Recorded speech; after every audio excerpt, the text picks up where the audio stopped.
Hello, எல்லாரும் எப்படி இருக்கீங்க? கர்த்தருக்குள்ள எல்லாரும் சந்தோஷமா இருக்கீங்களா? வேதம் வாசிக்கிறீங்களா? இப்போ இன்னைக்கு ஒரு குட்டி கதை நான் சொல்றேன். இன்னைக்கு யோசப்பாத் அப்படின்னு யூதாவில ஒரு அரசன் இருந்தான். இப்போ அவனுடைய விசுவாசத்தை பத்தியும், அவன் எப்படி ஒரு ஜெப வீரராய் இருந்து, அவன் தன் வாழ்க்கை ஃபுல்லா வெற்றி நடை போட்டான் அப்படிங்கிறத குறித்து நம்ம பார்ப்போம். அப்போ யோசபாத் என்னும் ஒரு அரசன் யூதாவை அரசாண்டு வந்தான். அவன் கர்த்தர் மேல் மிகவும் பிரியமாய் வாஞ்சையாய் இருந்தபடியால் கர்த்தர் அவனை ஆசீர்வதித்தார். அவன் ராஜ்ய பாரத்தை திடப்படுத்தினார். யூதா கோத்திரத்தார் எல்லோரும் யோசபாத்துக்கு காணிக்கைகளை கொண்டு வந்தார்கள். அவருக்கு ஐஸ்வர்யமும் கனமும் மிகுதியாயிற்று. கர்த்தருடைய வழிகளில் அவருடைய இருதயம் உற்சாகம் கொண்டது. அவர் அந்த யூதா எருசலேமில் உள்ள எல்லா மேடைகளையும் விக்கிரக ஆராதனைகளையும் இவர் ஒழித்து கட்டினார். மக்களை கர்த்தருக்குள் வழி நடத்தினார். அவர் லேவியர்களை நியமித்து மக்களுக்கு கர்த்தருடைய வேத புத்தகங்களை போதித்தார். ஜனங்களுக்கு போதித்தார். யோசபாத்தை பார்த்து அண்டை தேசத்தார் பயப்படும் அளவுக்கு கர்த்தர் யோசபாத்துக்கு பாதுகாப்பாய் இருந்தார். அவனுக்கு பராக்கிரமசாலிகளான சேவகர்கள் இருந்தார். அவர் வார்த்தைகளை ஆண்டவருடைய வார்த்தைகளை, அந்த வேத வார்த்தைகளை நம் இருதயத்தில் எழுதி கொண்டார். ஏற்ற வேளையில் அவருடைய வார்த்தைகள் நம்மை வழி நடத்தும்.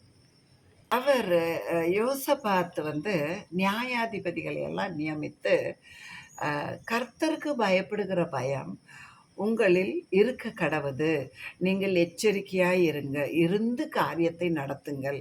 உங்கள் தேவனாகிய கர்த்தர் முகதாட்சியமும் அநியாயமும் அவரிடத்தில் இல்லை, பரிதானமும் அவரிடத்தில் செல்லுபடி ஆகாது என்று தன் மக்களுக்கு சொல்லி கொடுத்தார். அதாவது நீங்கள் எல்லாம் லஞ்சம் வாங்கிறது இதெல்லாம் கடவுளுக்கு பிடிக்காது அப்படின்னு சொல்லிட்டு கர்த்தரை பற்றி அதிகமாக மக்களுக்கு சொல்லி கொடுத்தார். அவனுக்கு கடவுள் உதவி செய்வார் என்று மக்களுக்கு அவர் சொல்லி கொடுத்தார். இப்படியாக இவரது ஆட்சி கொடிகட்டி பறந்தது. அந்த வேளையில் 3 ராஜாக்கள் அண்டை நாடுகளிலிருந்து இவர் வளர்ச்சியில் பொறாமை கொண்டவர்கள் இவருக்கு எதிராக போராட கிளம்பி வந்துட்டாங்க. 3 ராஜாக்கள், மோவாபியர்கள், அம்மோனியர்கள், ஏதோமியர்கள் எல்லாரும் கிளம்பி வந்திருக்கிறாங்க. அப்பொழுது யோசபாத் அவர் மிகவும் பயந்து கர்த்தரை நாடினார். தேடி யூதாவெங்கும் தன் மக்களை உபவாசிக்க செய்தார். எல்லாரும் ப்ரேயர் பண்ணுங்க, எல்லாரும் ஃபாஸ்டிங் பண்ணுங்க அப்படின்னு சொல்லிட்டு மக்களுக்கு அவர் ஆணை பிறப்பித்தார். மக்கள் எல்லாரும் கூடிட்டாங்க. ஆலயத்தில் கூடி மனைவி பிள்ளைகள் எல்லாருமே ஆலயத்தில் கூடி அப்படியே சரண்டர் ஆகி ஆண்டவர்கிட்ட ஜெபம் பண்ணுறாங்க, ஃபாஸ்டிங் இருக்கிறாங்க. அப்போது ஆண்டவர்கிட்ட சொல்கிறாங்க, நாங்கள் செய்ய வேண்டியது என்னதுன்னு எங்களுக்கே தெரியாது ஆண்டவரே, கர்த்தாவே அப்படின்னு சொல்லிட்டு முற்றிலுமாக எல்லாரும் சரணடைகிறாங்க. எல்லாரும் அவங்களோட மனைவி, அவங்களோட பிள்ளைகள் எல்லாரும். உடனே கர்த்தருடைய பதில் அவங்களுக்கு வந்துச்சு. யூதா கோத்திரத்தாரே, எருசலேமின் குடிகளே, ராஜாவாகிய யோசபாத்தே, கேளுங்கள்.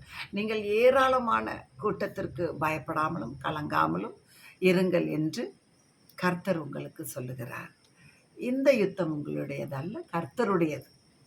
ஆகையால் நீங்கள் கர்த்தர் உங்களுக்கு செய்யும் அற்புதத்தை பாருங்கள், பயப்படாமலும் கலங்காமலும் இருங்கள். நாளைக்கு அவர்களுக்கு எதிராக நீங்கள் புறப்பட்டு போங்கள், தைரியமாக எதிர்கொள்ளுங்கள் என்று கர்த்தர் தமது வாக்கை வெளிப்படுத்தினார். இப்போ யுத்தத்தின் போது யோசபாத் தன்னுடைய ஜெப வீரர்களை முன் அணியில் அனுப்புகிறார். ஜெப வீரர்கள் கர்த்தரை குறித்து புகழ் பாக்கள் பாடி போற்றி புகழ்ந்து அவங்க போயிட்டுருக்காங்க. இந்த மாதிரி அப்போது இவர்கள் கர்த்தரை இந்த ப்ரேயர் ட்ரூப்ஸ் முன்ன அந்த ஆர்மி முன்னால் போய்கிட்டு இருக்காங்க. ப்ரேயர் பண்ணுறாங்க, பாட்டு பாடுறாங்க, ப்ரேயர் பண்ணுறாங்க, பாட்டு பாடுறாங்க. இவங்க கர்த்தர் புகழ பாட பாட பாட என்ன நடக்குது அப்படின்னு சொன்னால், எதிராணியினர் ஒருவரை ஒருவர் வெட்டி கொன்றனர். ஒருவர் கூட உயிர் பிழைக்கவில்லை. இப்படி ஒரு தேவ மனிதனுக்கு இப்படி கர்த்தர் ஜெகோசபாத்துக்கு ஒரு அற்புதத்தை செய்தார். இப்போ எல்லாரும் வெற்றியோடு என்ன செய்கிறாங்க, பராக்கா போய் ஆண்டவருக்கு நன்றி செலுத்துகிறாங்க.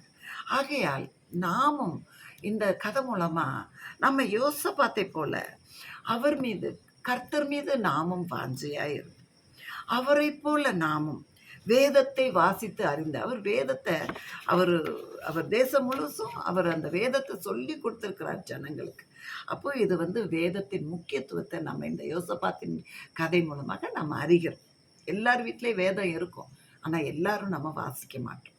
ஆனால் நம்ம அந்த அந்த முக்கியத்துவத்தை இந்த யோசபாத்தின் கதையில் நம்ம வாசிக்கிறோம். அவரை போல நாமும் வேதத்தை அறிந்து அவர் கையில் நம் கர்த்தர் கையில் நம் வாழ்க்கையை நாம் ஒப்பு கொடுத்து நம்ம குடும்பமாக உட்கார்ந்து நம்ம வேதத்தை வாசிக்க, குடும்பமாக நாம் வேதத்தை வாசித்து அவர் வார்த்தைகளை நம் இருதயத்தில் எழுதி கொண்டால் ஏற்ற வேளையிலே அவருடைய வார்த்தை நம்ம என்ன செய்யும், வழி நடத்தும். அன்பாலும் பண்பாலும் பாசத்தாலும் நாம் இணைக்கப்பட்டவர்களாய் அவர் கொடுக்கிற முழு பாதுகாப்புக்குள்ள கர்த்தரை நாம் துதித்து, அவர் கிருபை என்றுமுள்ளது என்று நாம் கர்த்தரை பாடி அவருக்கு என்னாலும் நாம் நன்றி செலுத்தி யோசபாத்தை போல கர்த்தர் மேல் வாஞ்சையாய் இருப்போமானால் அவருடைய சிறகுகளுக்குள்ளே நாம் அடைக்கலம் புகுந்து அவரிடத்தில் நாம் ஜபம் செய்து அவரிடத்தில் நாம் ஆலோசனை கேட்டு அவருக்கு சித்தமானதை மாத்திரம் நாம் செய்தார். யோசபாத்துக்கு கடவுள் எப்படிப்பட்ட ஒரு ஆசீர்வாதத்தை கொடுத்தார் என்றால், சுற்றுப்புறத்தாரால் யுத்தமில்லாத ஒரு இளைப்பாறுதல் கொடுத்தாராம். அமெரிக்கையான ஒரு ராஜ்யபாரத்தை கொடுத்து ஆசீர்வதித்தாராம்.